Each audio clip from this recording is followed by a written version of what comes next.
मेरे प्रिय श्रद्धावान बौद्ध उपासक उपासिकाओं, सर्वप्रथम मैं करुणा के सागर महाकारुणिक तथागत सम्यक संबुद्ध से आपके उज्जवल भविष्य की मंगल कामना करता हूँ। मैं लगभग 10 दिन से बॉम्बे में हूँ। काफ़ी उपासकगणों से मेरी मुलाकात हुई। महेश चंद्रा जी, जो कि आप सभी जानते हैं, हमारे ग्रुप के सम्मानित सदस्यगण के बहुत ही हमारे ट्रस्ट के जिम्मेदार व्यक्ति हैं, जो रेलवे विभाग में थे, IRSS थे साहब, और रेलवे स्टोर सर्विस जिसको कहा जाता है, तो उसी में बड़े सम्मानित पद से सेवानिवृत्त हुए। 31 दिसंबर 2024 को प्रधान मुख्य सामग्री प्रबंधक के पद से निवृत्त हुए। उनसे मुलाकात हुई और भी रेलवे के अधिकारियों से मुलाकात हुई। अधिकारी बनना अलग चीज़ है, लेकिन दान भावना बिल्कुल भी नहीं है उनके अंदर। ऐसे वो लोग हैं, कोई बात नहीं, उनका मैं वो नहीं करना चाहता।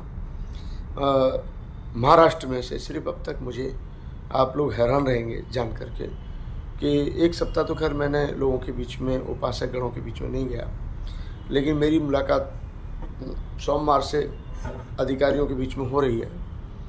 तो आपको ताज्जुब होगा कि सिर्फ कल का जो दान था वो 2200 रुपये का दान प्राप्त हुआ।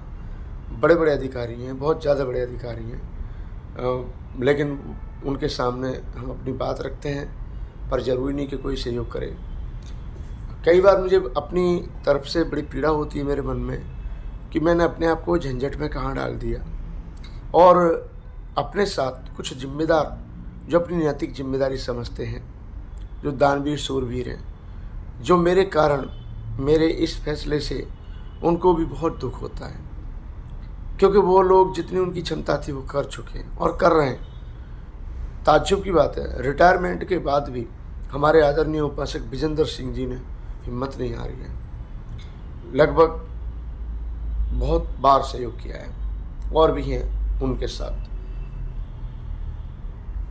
ये बात कर रहा हूँ मैं, जो 6 साल से हम प्रयास कर रहे थे बुद्ध गया की पावन धरती पर, जिसको बुद्ध गया की, यानी जिसको भगवान बुद्ध की ज्ञान स्थली और तपोस्थली दोनों ही कहते हैं।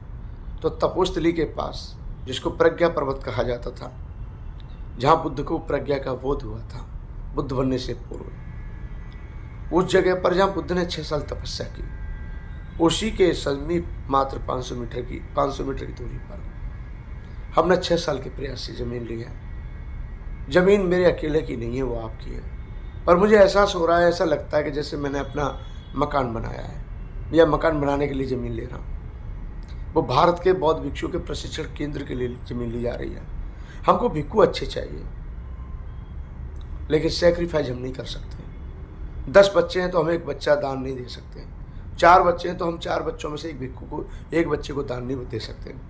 अगर हमारे पास 10 मकान है तो 10 मकान की जितनी पुताई में खर्च होता है, 1 पुताई के मकान का खर्च हम नहीं दे सकते।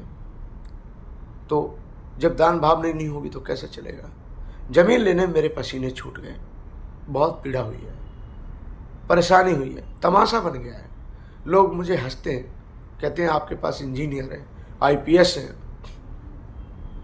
प्रोफेसर है, अधिकारी हैं, लेकिन अभी तक आपके 1.25 एकड़ ज़मीन का समस्या हल नहीं हो पा रही है। और ये वो कहते हैं जो इन्होंने सही मायने में अपनी भूमिका निभाई है। अब वो देखते हैं अपने दृष्टिकोण से, जैसे वो धम्म के लिए समर्पित हैं, जैसे वो समाज के लिए समर्पित हैं। अब ये तो ज़रूरी नहीं कि आप चंद दानदाताओं की तरह दूसरे दानवीर हो जाएं। अब दूसरे तो घोषणा मंत्री बन सकते हैं, दूसरों से बड़ी बड़ी बातें करवा लो, पाठ पढ़ा देंगे। एक सज्जन अभी मुझे मिले तो मुझे उन्होंने बताया कि मेरे घर में 1 ट्रक किताब है। तो मेरे को थोड़ी हंसी आई। मैं बोला 1 ट्रक किताबों में इन्होंने अभी छोटी सी किताब दान पारमिता वाली किताब नहीं पढ़ी, और ये दान पारमिता की किताब पढ़ भी नहीं सकते, क्योंकि दान पारमिता की किताब वही पढ़ सकता है जो दान देने की क्षमता रखता हो, जो दान देने की भावना उत्पन्न करना जानता हो। दान देने के लिए बहुत बड़ा हृदय चाहिए। धन कितना है मायने नहीं रखता। आप मुख्यमंत्री से भी निर्मित हो जाइए, लेकिन आपका जिगर नहीं है तो आप कुछ भी नहीं है। आप राज्यपाल बने रहिए, चीफ इंजीनियर बने रहिए, ईएनसी बने रहिए, प्रोफेसर बने रहिए, एचओडी बने रहिए, पीसी बने रहिए, और ऐसा नहीं है कि संपत्ति नहीं है। एक हमारे सज्जन, नाम नहीं लेना चाहूंगा, समाज के लोग जब उनके पास जाते थे तो 2 रुपए समाज के लिए नहीं थे, लेकिन जब छापा पड़ा तो 13 करोड़ रुपए उनके घर में निकला, और भी अधिक निकला, करोड़ों रुपए निकला। खैर वो उनका अपना क्या है, क्या डिपार्टमेंट की साजिश है, क्या नहीं है, या फिर क्या उनकी ऊपर बीती है, किस मामले में वो पकड़े गए, इस पर मैं नहीं जाता। मैंने उनको भी यही कहा जिन्होंने मुझे कहा था कि नहीं नहीं, उन पे हम नहीं जाते। हम ये कहते हैं 2 बंगले बनाओ, घर मकान बनाओ, लेकिन जैसे घर मकान बनाने में रुचि रखते हो, जैसे गाड़ी घोड़ा खरीदने में विश्वास रखते हो, ठीक वैसे ही अपने धम्म को चलाने के लिए, धम्म को संचालित करने के लिए उसी में से अपना महत्वपूर्ण अनुदान थोड़ा थोड़ा भी करेंगे तो आपको पुण्य लाभ प्राप्त होगा। दान पारमिता का पालन करना एक प्रत्येक बौद्ध उपासक का कर्तव्य है। आज गया में जमीन क्या ले ली, जी का जंजाल बन गया, और हमारे देखते देखते ही वहां बर्मा के लोगों ने मोनेस्ट्री बना दी, कंबोडिया के लोगों ने मोनेस्ट्री बना दी, और हमसे बाद में बनाई 1-2 साल पहले, क्योंकि वो इसलिए बना सकते हैं कि उनके पास दान भावना है, वो धम्म के लिए समर्पित हैं, वो अपने कर्तव्य को समझते हैं, वो एक बच्चा दान देने की क्षमता रखते हैं, वो उस बच्चे के हिस्से की संपत्ति जो होती है उसको दान देने की क्षमता रखते हैं। हम में दान भावना है ही नहीं। ये तो जो मिशन है, धर्म है, मिशन है, धम्म है, कारमा है, पार्टी है, जो भी हमारे छोटे मोटे संगठन है जो कार्य कर रहे हैं, ये तो चंद दानवीर और सूरवीरों के दम पे चल रहे हैं। बाकी लोग तो लाभ उठा रहे हैं बाबा साहब के नाम पर। इसी ग्रुप में ऐसे ऐसे लोग हैं, बहुत दिग्गज, मैं उनकी बात नहीं कर रहा हूं जो ग्रामीण क्षेत्रों में रहते हैं, मैं उनकी बात नहीं कर रहा हूं जो रोज मजदूरी कर रहे हैं। बहुत से लोग तो रोज मजदूरी करने वाले लोगों से भी गए गुजरे हैं। एक सब्जी बेचने वाले व्यक्ति ने बुद्धगया के मिशन में 25,000 रुपये का सहयोग किया है, और जिसके बहू कमा रही है, बेटा कमा रहा है, 4-4 मकान किरायों पर उठे पड़े हैं। अच्छी बात है, होना चाहिए।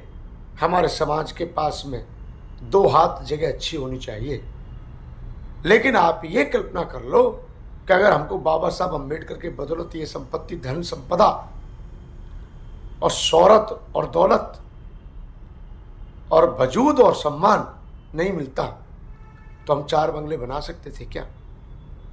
2 बंगले बना सकते थे क्या? हमारे बड़े बूढ़े बुजुर्गों के पास कितने बंगले थे? बस हमें एक समाधान करना है कि इस बार हमारे मकान की साफ सफाई में 10,000 रुपये ज्यादा लग गया। एक समाधान और है। मैंने एक बार, मेरे उपासक हैं सुरजीत लाल जी, और भी हमारे कई लोग हैं, इंजीनियर एसपी सिंह साहब हैं यूपी से, ताराचंद दोहरे जी हैं, एसपी कुरिल साहब हैं, आरपी सिंह साहब हैं, बहुत सारे उपासक हैं।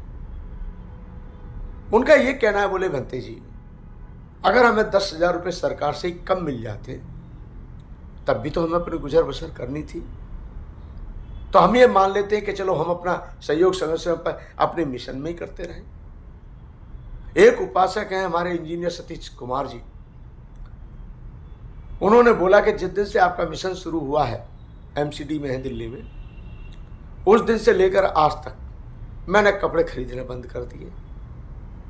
बोले नहीं, जो अनसली खर्चा हो रहा है उस खर्चा जो बचेगा मैं अपना दान दूंगा।